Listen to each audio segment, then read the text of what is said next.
Hey guys, how's it going? Ghostly Rich here today, and today we're going to be switching out the bell housing on the Hemi project. So this bell housing needs to come off, and that 5.7 liter 5.7 liter bell housing needs to go on.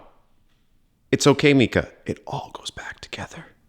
Now, first thing you need to see right here is these three bolts right here, which are T30s. Now I'm gonna pop this light on to show you because it'll probably be easier. But yeah, see how we can now see those three bolts on each side? So we're gonna pull these out. Again, T30, and it's gonna be a Torx thread. These are actually security rated ones, but these aren't gonna be security screws. Next thing that you're gonna need, and I'm gonna pop this off for a sec, otherwise you won't be able to see it. Adjust there, perfect. You're gonna need a new transmission filter, and you're gonna, if you want to, a new gasket. You don't need a new gasket, they are reusable, but they're cheap. So I would suggest getting a new transmission gasket while you're at it. So as you can see, right here, and right here, pop out these three bolts and go to the other side and do the exact same. So this little plate is from the opposite side. So when you're looking at it from underneath, you'll see it's the heat shield. You should be able to just slide it off the transmission and move it out of the way. Or if you take off the top heat shield bolt, you'll be able to move this entire piece out. Just don't forget to put this piece back on to cover that connector because you don't want your exhaust to melt it. So I'm gonna leave that one exactly where it should be, which is on that side. You can clean that up a bit. And like I said, you'll notice when you pop these bolts that there isn't a whole lot of tension on them. And the reason why I say that is I'll give you the torque spec after. It's something to keep in mind if you don't have a torque wrench, because you don't want to go cranking these too bad. I mean, you are going into some supports on here. As you can see, when you pop these bolts up, you're going to have some supports here. And make sure you keep those supports on your bolt. I'm going to clean those up before I put them back on.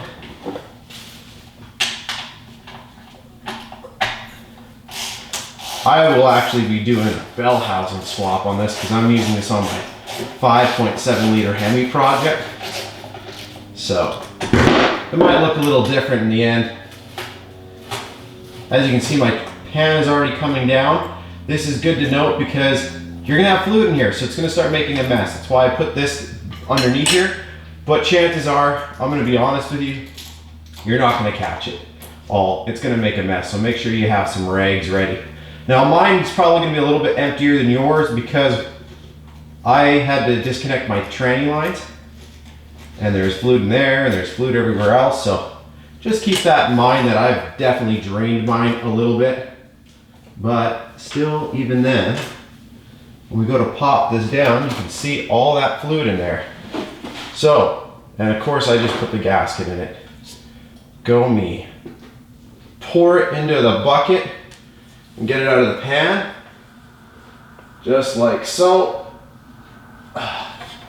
I would then take this and put it off to the side. Now, I'm gonna show you another thing under here, even though this is gonna make a mess. You'll see a big magnet right here. I don't know if you can, let me pour out a little bit more. Look at the bottom of this tray. See how there's a magnet?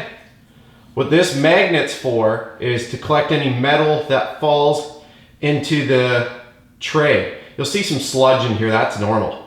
But if you start seeing like gears or anything, it's time for a transmission shop, or any pieces. If you start seeing metal pieces in here and you see any teeth or anything, it's time to take this to a shop and get your tranny either remade or just buy a tranny and bolt a new one in. Especially if you've been noticing any slipping in certain gears. Something to definitely note. And wow, that fluid needed to be changed. So as you can see, clean up this magnet, which is definitely dirty, and then put my rags in the garbage.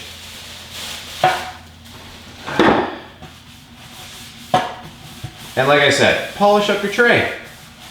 So if we're looking at it, look underneath. This is your transmission filter. It should just pop down like that and pour out more fluid. So make sure you do that. After you've pulled that tranny filter out and you've left it there just to drip for a while, let's go ahead and we're going to pop off these bolts right here. And these, once again, are going to be T45s. So pop off this one, and I think it's just this one and this one. After we do that, next thing you'll see that I've done is I've stood the transmission up like so, and we're gonna pull out all the bolts from inside of here. If you have a strong impact, make sure you have good seals on this. And just go around and take out all the bolts, just like that. And then do the same with the T30s. If you're looking at your transmission, come over here. You're going to see the shifter. Make sure you pull it all the way forward and then one back, and that should put it into neutral. From there, after you have all the bolts out, love tap, not hard. We're talking a kiss with a hammer. After you do that, you'll see it's a little bit looser. I'm gonna put that up there. All you're gonna simply do is after you crack the seal, lift this up and off and put it next to the other bell housing. When you loosen this and before you lift it off, something to note. See this little dimple here with this? You'll see that there's a little mark right there. So that allows you to know where that little mark needs to be. You'll notice that this one has the same thing, little dimple, little mark. So make sure you line that up the exact same way. So once you know all these screws are loose, I'm just going over one more time.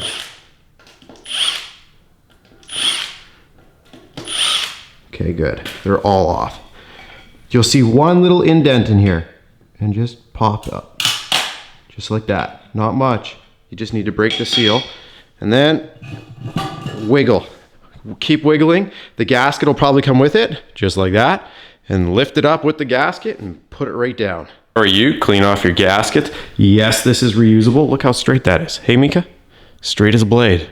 So, yes, you can reuse the gasket and we'll put it back on after. But like I said, I would clean the surfaces and just right into that shaft down there, I would clean it with some clean cloths. So as you can see, I've actually decided to clean off both, and then I just put this gasket on top. After you clean your gasket off, just make sure that you line up all these holes. If you want, you could just thread some screws in just to hold it in place while you put that piece on. Make sure you slide this into here. And like I said, you could use a couple bolts or a dog to hold it, and then line your divot up with that little mark that we pointed out before. Again, just make sure your divot there between here, right there, lines up with your marker. After you do that, all you want to do is torque these down to 88 inch-pounds. Remember, 88 inch-pounds. After you do that, just line your teeth up so that they're completely lined up with each other. I really thought that was going to be worse. I did. But literally, all I did is I lined up the corner here. I felt it with my fingers as I went down, and then I slid it onto there as I was going down, and it slipped right in. You might have to wiggle it, like I said, to get those clutch plates. Just make sure the teeth are still lined up like this. Actually, well, these ones aren't lined up. Well, actually, no, they are. Just one row's out. So make sure that, see how they're straight? You'll see when you go to put it down on here, I have one of these out so I can show you. See how the teeth are like that? Make sure that you're going to be able to slide all three into the rows. If you do that, you're going to be good. Well, it's in place. What I would suggest you do, hand tighten all the big bolts, like just lightly put them in, lightly put in all the small bolts, and we'll tighten them up afterwards. So just, like I said, drop them in. All right, so from this point, set your torque wrench. If you have foot-pounds, set it to about 15 foot-pounds. And if you have inch-pounds, go ahead and put it to 177 and do all these interior bolts to that amount. I'm going to use foot-pounds because I like having more leverage like this. If you don't mind using a little inch-pound bar, go ahead and do that. Now, the reason why I'm doing to 15 rather than, I think it converts over to about 14 foot-pounds or something like that, is just because I'm also accounting for a bit of the extension. And I'm also putting a tiny bit of Loctite, as you know, on these bolts. If you look there, you'll see the spots where your two other bolts go from the back side. Make sure you throw these two in and put them to the same amount, 15 foot-pounds from the back of the bell housing from the transmission into the bell housing case. Use a little bit of tranny fluid, lube up the O-ring on the new filter. So you take your new transmission filter, you'll see that this is kind of on an angle here. You'll see how this is cut out, this valve body area, for this actual filter to sit on a bit of an angle. And then what you'll do is you'll see this clip right here, slip the tab in there, and then press this in. Oh yeah, I also lubricated the O-ring with a little bit of transmission fluid first. This is up to you. And there we go. I felt the O-ring go in. So now we're sitting flat. If you look on the side, like I said, there's actually cuts in the fins, so this slips nice and tight in there. Then after that, make sure you go around here. You clean this up real nice like. You just want this nice and shiny. If it's not shiny and cleaned up, it's not going to work. Well, the gasket at least. After that, make sure you have a nice clean tray. Like so. Put your new gasket on or use the old one, up to you. Like I said, these are really thick gaskets and they should survive through anything. But again, if you're going this far, why not? Make sure your gaskets are clean and you'll be able to, I'm just making sure because this gasket can sit a little funny. There we go.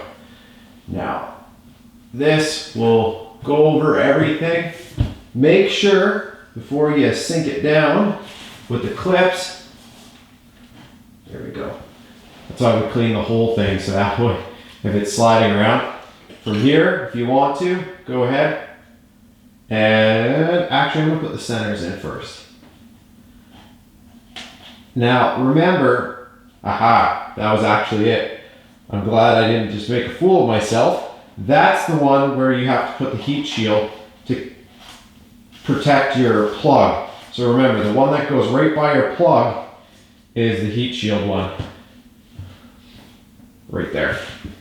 And then I'll just put this one in. Don't tighten these down yet. Just get them in to hold the plate.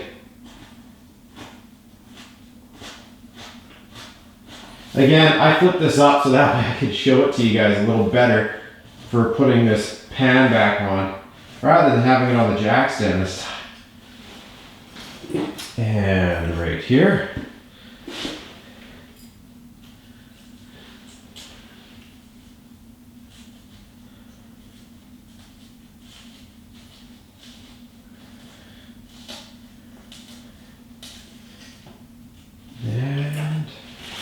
Right here. Just make sure the tooth, I'll show you that in a sec. Oh, didn't tighten it enough. That tooth is gripping your pan. If it's not gripping or on the seam, you'll see that there's that seam right on the edge right here. Make sure that tooth is gripping it, otherwise, well, it's going to do nothing and it's not going to seal anything. That's how your pan actually seals up. Cleaning up my fingers because those bolts were still a little dirty.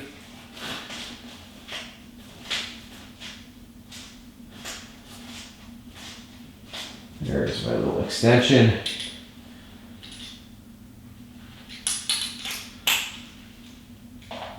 I'm just sucking these up just a little bit. But that's also because of the angle I've got it on. All right, now that we've done that, I'm going to shift this around a little bit and line it up right where we want it, just like that. Aha! It just squared up right there.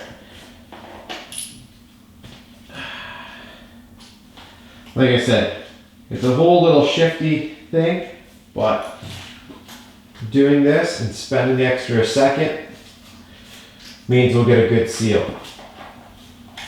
Okay. Last but not least, I'm going to put this one in to hold this side, and then I'll get the heat shield one, which I put off to the side somewhere for safekeeping. Go figure. Okay, here it is. Once you've cleaned this up just a little bit, let's go in here.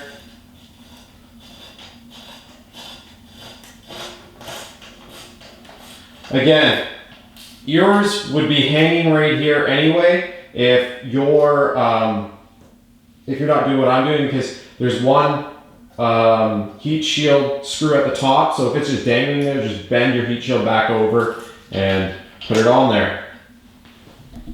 From there, set your torque wrench to 71 inch-pounds. Go ahead and crank these down to 71 inch-pounds. You'll notice it's not tight at all when you do this.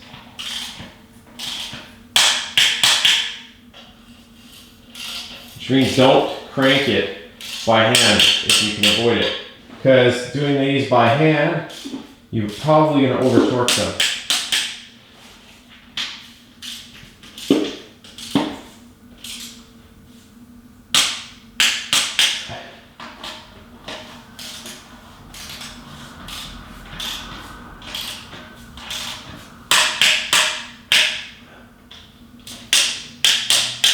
There we go.